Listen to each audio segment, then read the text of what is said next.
C'est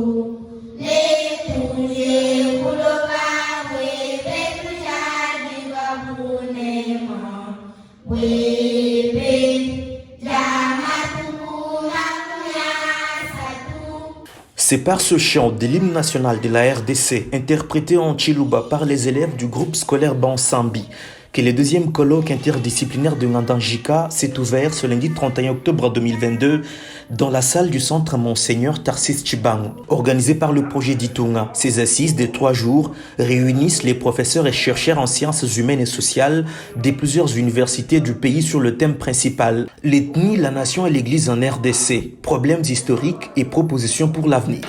Le mot de bienvenue a été présenté par la coordinatrice du projet d'Itunga. En convoquant ces assises, Tumbamutumbo Sami a réitéré l'engagement de son ASBL à contribuer à la construction d'un nouveau type de Congolais fier de sa patrie et résolument déterminé à participer à la construction de son pays comme une nation forte au cœur de l'Afrique. Nous sommes donc ravis de vous voir à tous ici pour assister à ces 3 jours de réflexion qui certainement proposeront des solutions aux obstacles qui jalonnent notre travail pour une société forte basée sur le respect des droits universels tout simplement. Car choisir de réfléchir sur les concepts d'ethnie, de la nation et de la religion, c'est parler de nous, c'est parler de l'homme qui est justement le centre de notre intervention sociale. Le représentant de la maison civile du chef de l'État, le docteur en communication Claude Moukeba, a salué la tenue de ces travaux dont les objectifs cadrent avec la vision du chef de l'État Félix Tshisekedi, qui tient à consolider les acquis de la cohésion nationale en vue de créer une conscience nationale indispensable à l'émergence du Grand Congo.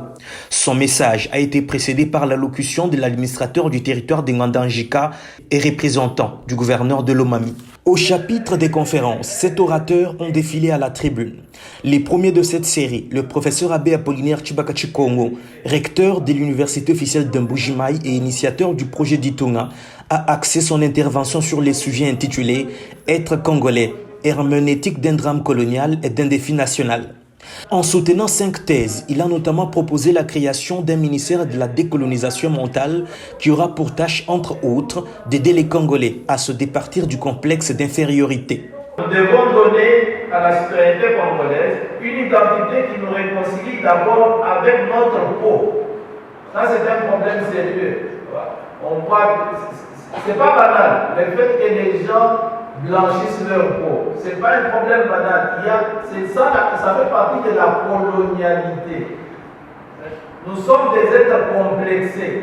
Nous sommes des êtres malades d'être noirs, malades d'être nous-mêmes. Et nous sommes engagés dans une lutte perpétuelle contre nous-mêmes.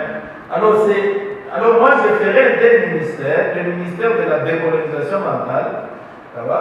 Donc, pour donner à la citoyenneté une identité qui nous réconcilie d'abord avec notre peau, nos cheveux. D'ailleurs, vous voyez beaucoup de femmes, ça va, avec tous ces cheveux, tous ces trucs artificiels qu'elles mettent sur leur tête, qui expriment en fait le complexe du colonisé. Quand vous voyez les femmes avec tous ces cheveux-là, ce n'est pas un simple problème d'élégance, c'est une maladie. C'est une pathologie, c'est un complexe d'infériorité grave. Et vous vous imaginez combien d'argent nous payons aux Pakistanais, aux Indo-Pakistanais, aux Indiens, aux Blancs, justement pour mettre ces plastiques-là sur la tête. Moi, je ferai un ministère de décolonisation mentale. Donc il y a le problème des cheveux, il y a même le problème de nos langues. Il y a tout ce travail-là de décolonisation qu'il faut faire. Alors il faut reprendre à nouveau frais le combat de la négritude de Senghor et de Césaire, la lutte de nos évolués pour l'indépendance, les intuitions originelles de l'authenticité de Mobutu. Les grands conflits communautaires en République démocratique du Congo. Causes historiques et leçons pour l'avenir, c'est les sujets exploités pour sa part par le professeur émérite Jean-Richard Kambaï-Boacha, recteur de l'IFASIC.